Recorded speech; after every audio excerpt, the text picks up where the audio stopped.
Halo, Assalamualaikum warahmatullahi wabarakatuh. Ketemu lagi dengan saya di channel Kimia itu apa ya? Channelnya belum ada nama channelnya, tapi kita belajar kimia bersama saya lagi ya. Semoga video ini bisa membantu kalian dalam pembelajaran kimia. Baik, di minggu yang kemarin kita sudah masuk ke tema kita yaitu atom. Tema kita tentang atom dan tugas-tugas yang sudah kalian kerjakan kemarin tentang apa namanya model atom ya. Saya review sedikit di mana sebetulnya di struktur atom ini kita lihat peta ekspedisinya. Di sini kita sudah sampai sebetulnya kemarin secara penjelasan bahwa atom itu penting dan itu adalah bagian dari materi yang terkecil ya. Jadi bagian dari satu zat atau materi yang paling kecil dan tidak dapat dibagi-bagi lagi, itu adalah pengertian dari atom sebenarnya. Nah, di atom sendiri sebetulnya dia masih punya susunan eh, terbagi atas susunan masih ada penyusun-penyusun lainnya ya. Kita lihat di sini di peta ada bagian atom yang coba sebelah kiri lihat sini. Nah, itu dia.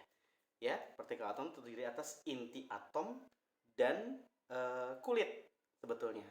Di mana bagian inti atom ini terdiri atas dua penyusun lagi yaitu proton dan neutron ya. Sedangkan kulitnya sendiri ini terdiri atas elektron. Nah, kalau kalian lihat di sebelah kanan nanti peranan elektron ini sangat penting, terutama kalau ketika kita belajar subbab berikutnya yaitu tentang konfigurasi elektron ya. Maka sebenarnya si peranan dari elektron sendiri ya ini berfungsi untuk membentuk suatu konfigurasi elektron agar kita tahu di mana nanti bahwa suatu atom itu punya elektron valensi. Karena nanti kaitannya sama sangat luas sekali, bisa kita pelajari tentang persenyawaan, tentang ikatan, kemudian tentang asam basa ya. Semuanya berkaitan dengan si atom itu sendiri. Nah, kemarin juga sudah kita pelajari bahwa model-model atom itu sendiri. Nah, maaf, kita lihat di sini ada di sebelah kanan ya. Sebelah kanan ini kita lihat itu. Nah, model atom yang berkembang mulai dari atom Dalton ya kan. Kemudian ada atom Thomson, Rutherford ya, kemudian Bohr dan yang terakhir adalah model atom modern sering disebut dengan apa namanya teori mekanika kuantum nantinya atau teori awan elektron. Dari atom sendiri sebenarnya yang paling kecil sederhana berdasarkan si atom Dalton sendiri bahwa atom itu adalah bagian yang terkecil dan tidak dapat dibagi-bagi lagi. Sudah itu saja. Tapi dia menunjukkan banyak hal kelemahan di situ. Kemarin sudah kita pelajari kelebihan dan kelemahannya. Sedangkan si Thomson ya ini berdasarkan penelitian bersama dengan si Crookes, William Crookes ya, dia menggunakan percobaan sinar katode bahwa bagian atom itu yang paling penting adalah elektron. Maka dikatakan si Thomson ini sebagai penemu elektron. Dianggapnya bahwa atom itu adalah bola pejal yang bermuatan positif, ya, bola pejal, jadi seperti kelereng padat gitu ya. Dia tuh hanya bermuatan positif besar seperti itu. Kemudian ada di seluruh dikelilingi di permukaannya itu semuanya muatan negatif. Kebayangnya kalau orang bilang-bilang sih katanya teorinya seperti roti kismis. Kalau saya sih lebih enakan kayak good time cookies ya. Oke, sambil minum. Ini namanya teh teleng. Enak loh. Warnanya ungu. Seger deh. Panas-panas begini. Oke, lanjut. Ya, kemudian ada teori atomnya si Rutherford. Rutherford tuh kayak kayak gimana sih Rutherford? Rutherford tuh kayak gini nih. Nih, kita lihat. Tunggu sebentar. Nah, nah ini dia Rutherford. Kayak filmnya dulu ada Jimmy Neutron. Kalau saya dulu suka nonton Jimmy Neutron. Rutherford katakan situ bahwa sebenarnya atom itu dia terdiri atas bagian yang sangat kecil yang bermuatan positif dan dikelilingi oleh elektron yang bermuatan negatif.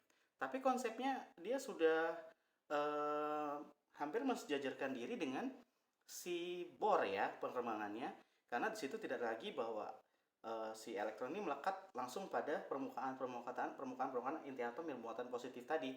Jadi di situ ada lintasan-lintasan. Di situ dikatakan bahwa menduga bahwa inti atom ini ada partikel yang bersifat netral juga sebenarnya. Nanti ini dikembangkan oleh penemu yang lain tuh, si siapa namanya? Maaf. Ya. Maaf, mana sih kemarin? Oke. James Chadwick. Chadwick sendiri dia mengemukakan bahwa ada bagian yang dari inti atom itu yang bermuatan positif, sedangkan si Rutherford sendiri sebetulnya dia adalah bapak penemu inti atom, boleh dikatakan. Itu Rutherford dengan percobaannya, yaitu lempeng emas yang ditembakkan oleh partikel alfa. Jadi ada yang partikel alfa ketika ditembakkan, push gitu ya, ditembakkan. Nah, di belakang layar sana, nah ini boleh kita lihat sebentar di sini. Jadi percobaannya itu sendiri.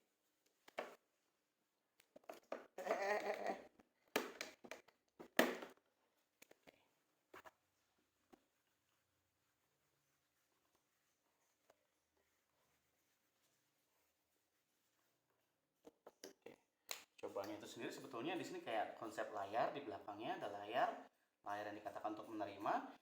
Kemudian di sini ada lempeng emas, ya, lempeng emas atau aurum. Nah, ini ditembakkan oleh partikel alfa, ya, partikel sinar alfa yang ditembakkan, ya, di sini. Nah, apa yang terjadi? Yang terjadi adalah nggak kelihatan ya. Ada bagian dari, katakan bahwa di ini kalau misalkan ada partikel-partikel emasnya yang kecil-kecil gini, ini ada yang dilurus, ya kan, ada yang lurus. Ternyata partikel ketika ditembakkan ini ternyata ada berkas sinar yang lurus, ada yang belok, dan ada yang kembali, bahkan ada yang kembali. Nah, ini dia nih, yang lurus ini kemungkinan besar dia menyatakan bahwa ada bagian atom yang memiliki kerapatan yang kecil atau bahkan netral. Kalau dikatakan di sini dia bisa tembus ke layar secara langsung. Sedangkan yang belok ini ada kemungkinan besar bahwa si partikel alfa ini ketemu dengan muatan yang sama, karena partikel alfa ini muatannya positif. Jadi ketemu tumbukan dia, karena tumbukan dia akan kembali bisa kembali ke sini atau ke melenceng arahnya. Ini boleh dikatakan ada partikel lain yang bermuatan berlawanan dengan si partikel alfa tersebut. Bisa jadi ini adalah elektron. Yang inilah dikatakan sebagai muatan positif, yang di sini dikatakan netral, ya, muatan netral. Nah, kembali ke konsep tadi atom tadi, bahwa sebenarnya saya nggak fokus ke teori atom lagi sebenarnya. Nah, berikutnya ada si Niels Bohr. Niels Bohr ini yang sampai sekarang sebelumnya dipakai. Teorinya dipakai bahwa Niels Bohr sendiri mengatakan bahwa ini teori yang sedikit yang lebih modern daripada si Rutherford, bahwa atom memiliki inti atom yang bermuatan positif dan dikelilingi oleh elektron, di mana elektron ini punya lintasan sendiri, punya jari-jari yang jaraknya tertentu dari inti atom, dan punya energi yang mempengaruhi si elektron tersebut supaya tidak berdekatan dengan inti atom atau saling tarik menarik. Jadi boleh dikatakan, coba bayangkan aja, kita udah lihat sistem tata surya kita, bahwa matahari, kalau seandainya bumi tidak dalam lintasannya atau tidak ada energi yang mengatur, ini luar biasa. Bisa saja si bumi tertarik ke matahari atau tumbukan-tumbukan antara planet-planet yang lain. Jadi ini dia nih yang harus kalian renungkan. Ada energi, semacam energi yang di luar kuasa kita, bahwa ini yang menjadikan kestabilan alam semesta itu terbentuk, bahkan berjalan dengan teratur. Jadi kalian coba pikirkan bahwa kita belajar ini nggak cuma sekedar buat kita sendiri. Kita renungkan bahwa alam semesta ini harus kita pelajari, kita jaga, ya, buat kebaikan diri kita sendiri. Nah, jadi ini ada kulit-kulit atom yang boleh dikatakan jaraknya tertentu dan energinya juga tertentu. Nah, inilah yang dikatakan sebagai teori modern dari atom yang berkembang sampai sekarang. Nanti kita akan mengembangkan teori ini menjadi konsep-konsep konfigurasi elektron untuk mencari elektron valensi atau mencari letak dan posisi dari unsur dalam suatu sistem periodik. Nah, ini dia konsepnya. Kemudian ada juga teori atom modern, yaitu mekanika gelombang atau mekanika kuantum.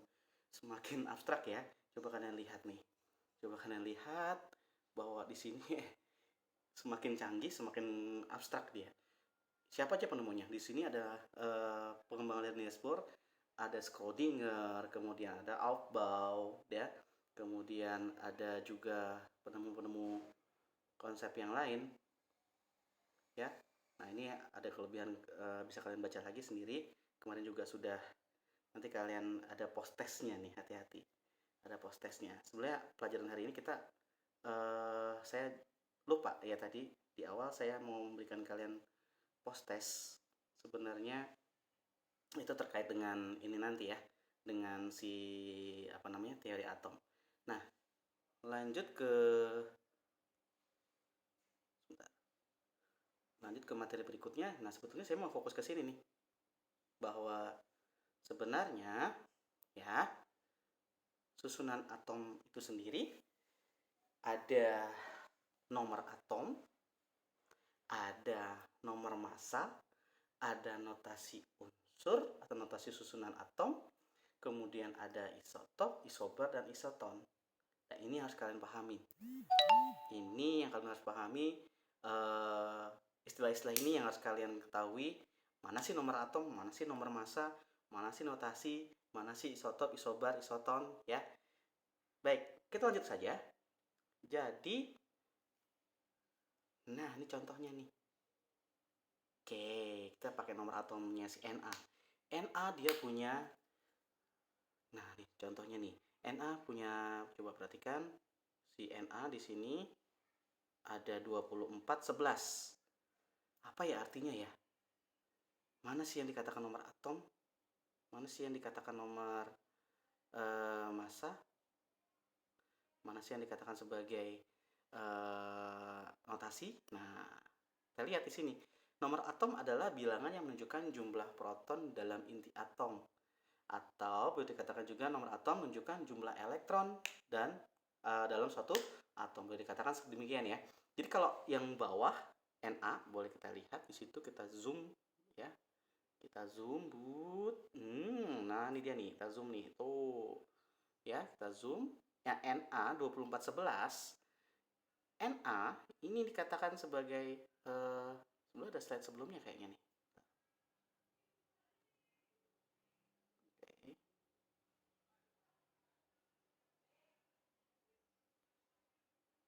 Nah, nih dia. Oh, enggak ya. Oke, baik. Ternyata sama saja. Oke. Nah, ini dikatakan begini.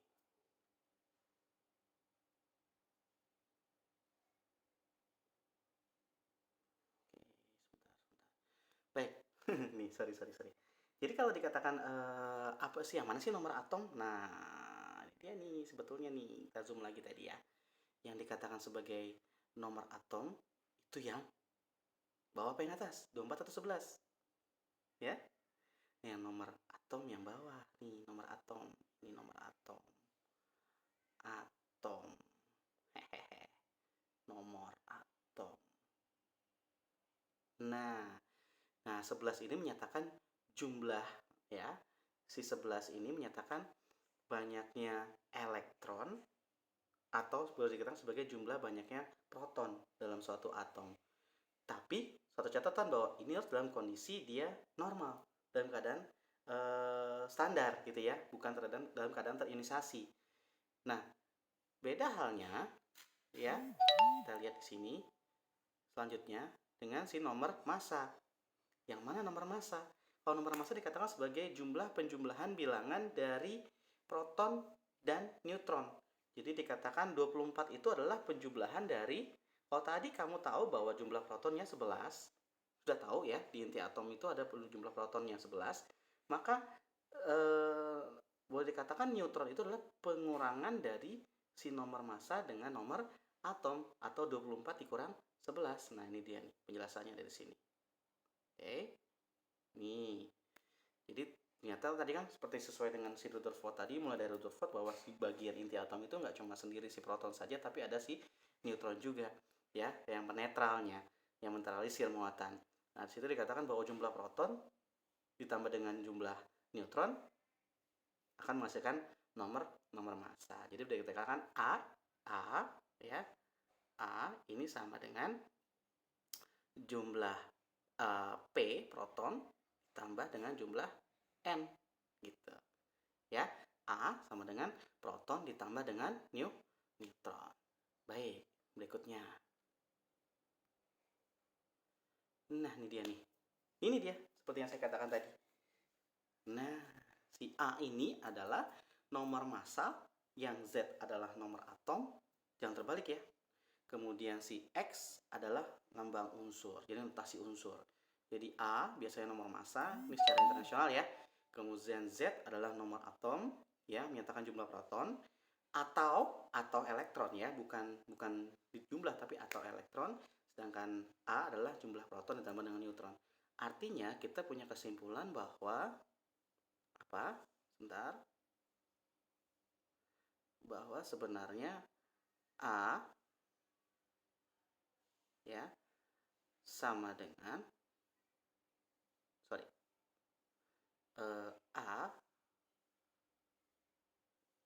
A dikurang Z itu A dikurang Z sama dengan jumlah neutron. Sama dengan jumlah neutron. Boleh dikatakan demikian ya. A dikurang Z sama dengan jumlah neutron. Baik, berikutnya. Contoh soalnya begini. Ada contoh soal. Tadi masih si natrium. Ya.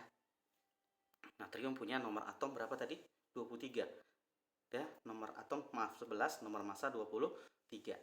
Jadi punya artian bahwa kalau saya tanya berapa jumlah? Nah, coba saya tutupin dulu nih. Coba saya tutupin dulu. Hehe. Tebak, coba berapa? Berapa jumlah protonnya? Nah, dikatakan ini jumlah proton ini mengacu pada nomor atom. Berarti jumlah protonnya adalah 11. Jadi P-nya sama dengan 11. Berapa jumlah elektronnya? Karena dalam keadaan standar atau dalam keadaan dasar tidak terionisasi, Na ini bukan keadaan Na plus gitu ya, maka si elektron ini sama dengan jumlahnya si proton, yaitu 11.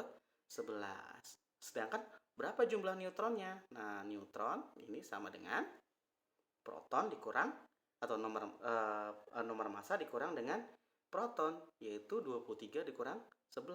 Berapa jumlahnya? Yaitu berapa? 12. Ya, 12.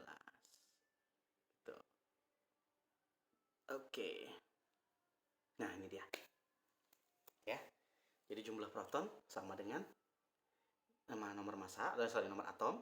Kemudian jumlah elektron sama dengan jumlah nomor atom atau jumlah proton pada dalam keadaan dasar, ketika atom dalam keadaan dasar. Kemudian jumlah neutron adalah pengurangan nomor massa dengan nomor atom atau selisih A dengan Z, atau dikatakan dengan jumlah massa dikurangi nomor massa dikurangi dengan proton. Berikutnya contoh lain yuk. Nah, coba jawab.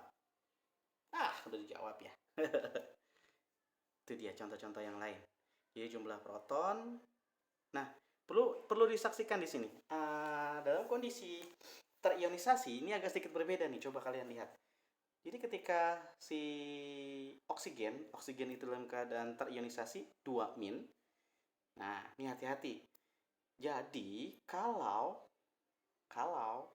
elektron itu, ini sebenarnya yang paling lincah adalah elektron. Jadi yang punya peranan penting untuk eksitasi dan emisi adalah elektron sebenarnya. Jadi boleh dikatakan gini, ya. Tadi sudah saya katakan bahwa X, ya, A, Z, ya. Catatan pentingnya bahwa sebenarnya ini, oke, si A ini adalah nomor massa, yang Z ini adalah nomor atom. Tadi di awal juga saya sampaikan bahwa si Z ini, nomor atom ini keperluannya adalah untuk mengacu kita pada konsep untuk konfigurasi elektron. Nah, konfigurasi elektron ini berarti yang sangat berperan di sini adalah si elektron. Boleh dikatakan bahwa berarti kalau misalkan saya ikuti konsep yang ada gitu ya, konsep yang ada, bentuk yang ada. Nah, misalkan gini deh. Ya. Jadi kalau contohnya tadi si Na. Contohnya adalah Na. Na, berarti si Na ini 2311 misalkan. Jadi kalau misalkan 2311, dia punya proton sama dengan 11, elektron juga sama dengan 11. Nah, distribusinya ini bagaimana? Distribusinya ini nanti dikonsep dengan konfigurasi elektron. Paham nggak sampai di sini? Bagaimana kalau distribusinya? Tuh lihat tuh distribusinya nih. Kemungkinan besar kalau di sini nilai proton atau neutronnya ada jumlahnya jumlahnya di inti atom. Ini inti atom. Inti atom. Yang ini adalah kulit. Kulit ya. Kulitnya. Ini kulitnya nih, ini kulitnya nih. Kelihatan ya? Ini adalah kulitnya. Ini kulit. Jadi di sini yang beredar di kulit atom di sini adalah hanya si elektronnya saja. Demikian. Ya. Boleh.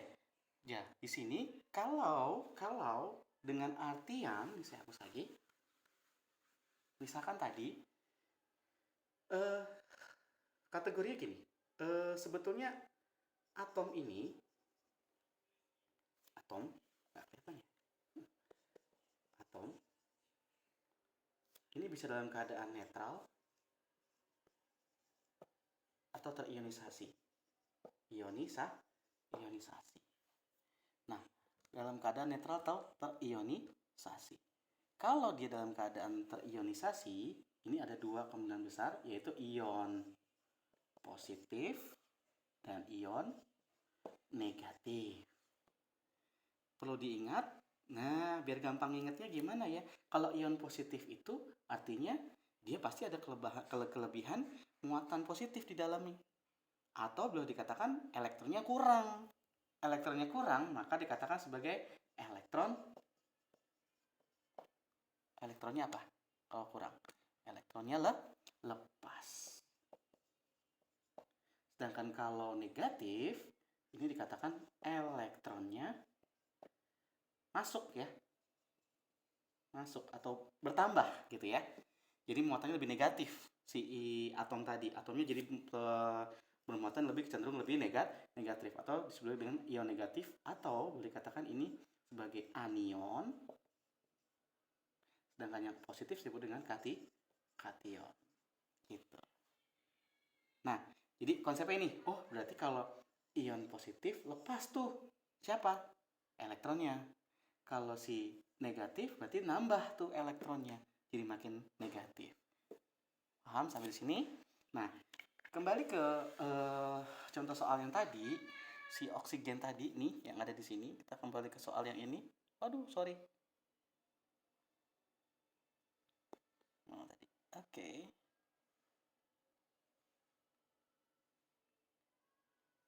Mana sekali, jauh sekali. Oke. Ini dia. Oke, bentar. Nah, ini dia nih. Jadi kalau oksigen, misalkan oksigen 2- ya. Artinya 2- di sini si oksigen ini sudah apa? Terima elektron, 2 elektron. Kalau terima elektron, dia terima 2 elektron, maka apa yang terjadi? Kalau dia terima 2 elektron, yang terjadi adalah muatannya si oksigen ini nambah. Siapa yang nambah? Si elektronnya, si negatifnya.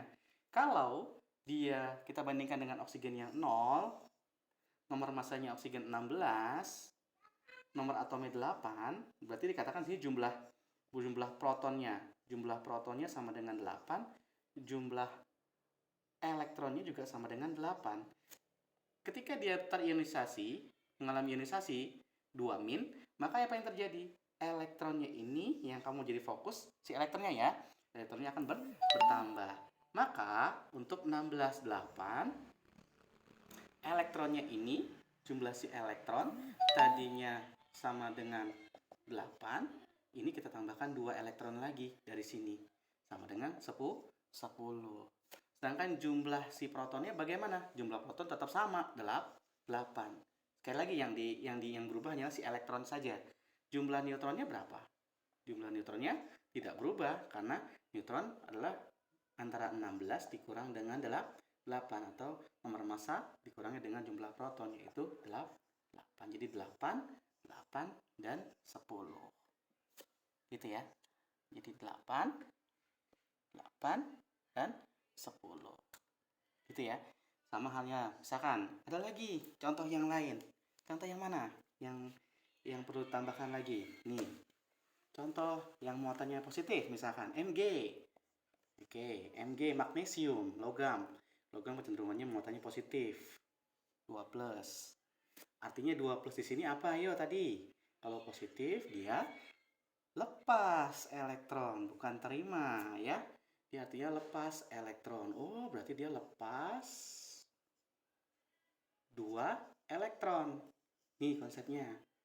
Siapa yang dipengaruhi? Lagi-lagi si nomor atom yang di bawah sini. Si nomor atomnya 12 nih ya. Ini 24. Berarti si 12 ini yang dipengaruhi.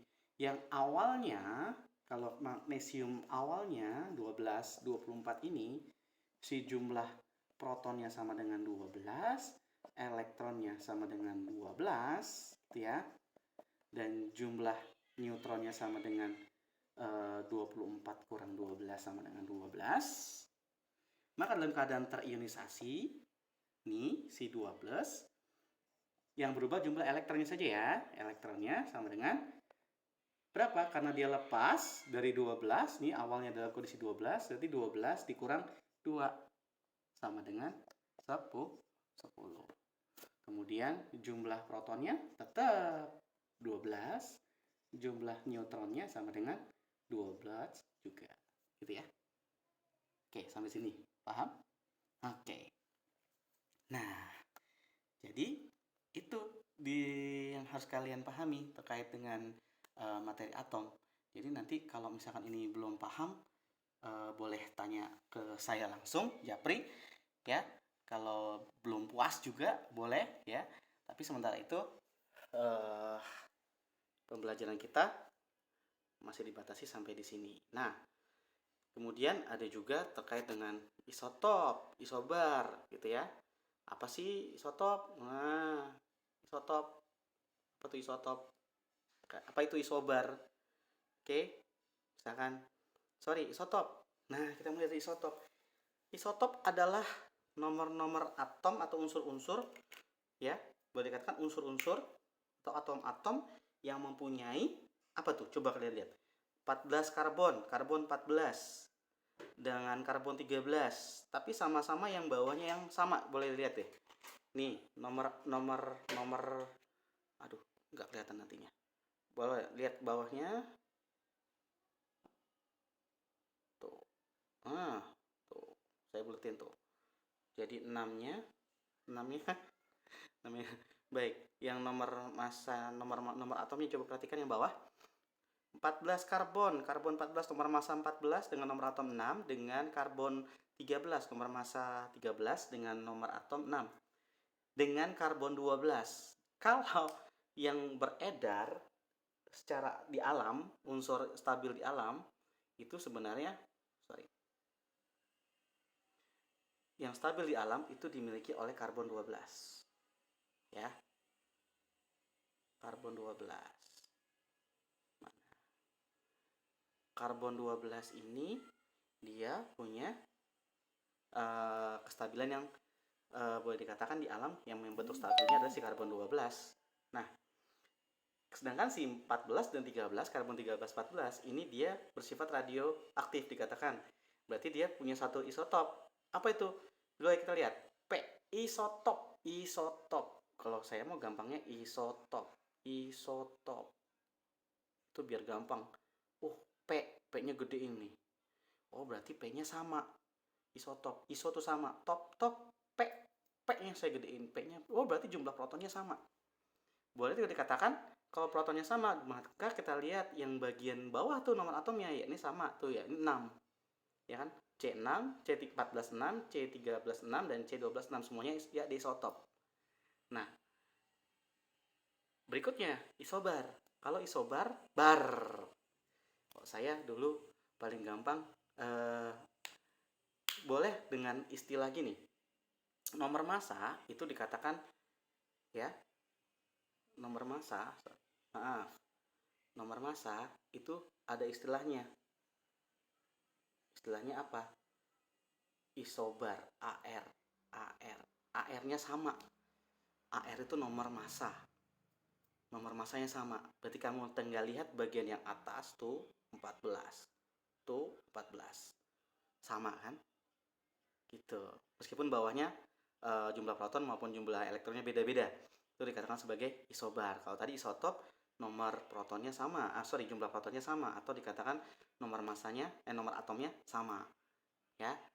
Kemudian ada lagi isoton. Berarti isoton. Nah, apa itu isoton? Isoton. Saya tulis yang gede N-nya. N-nya sama. Neutronnya sama, bukan nitrogen ya, tapi neutronnya sama. Jadi kita lihat 14 kurang 6 selisihnya nih. 14 kurang 6 8. Nitrogen 15 7. Nah, unsurnya beda, tapi dikatakan neutronnya yang sama. 14 6, karbon 14 6 dengan jumlah neutron 8, selisih antara 14 dengan 6, dengan nitrogen 15 7. Ya, 15 dikurang 7 juga 8. Jadi sama-sama jumlah nitrogennya yang sama. Sama-sama 8. Ya, itu dikatakan sebagai isoton. Baik. Jadi isotop tadi nomor massa sudah, nomor atom sudah, kemudian bagaimana menentukan proton, elektron, dan neutron, jumlah proton, elektron, neutron dalam kondisi terionisasi juga sudah. Kemudian apa isotop, isobar, isoton. Nah, kita akan lanjut ke konfigurasi elektron ya, tapi ini kita lanjutkan untuk materi berikutnya. Jadi sampai ketemu di materi berikutnya. Hari ini cukup sampai sekian. Kita bertemu lagi di minggu yang akan datang terkait dengan konfigurasi elektron. Kalian boleh baca-baca dulu karena sudah saya berikan juga PowerPoint-nya ya. Jadi jangan lupa tetap semangat, tetap belajarnya juga, jangan mau kalah sama Google. Meskipun kalian bilang Google itu lebih pintar, ya kan? Man, human, create machine. Human create Google. But who's the smartest in the world? Still the human, right? Oke. Sampai di sini, sampai ketemu di pertemuan berikutnya. Ya, tetap sehat, keep health and safety. Dah, assalamualaikum warahmatullahi wabarakatuh.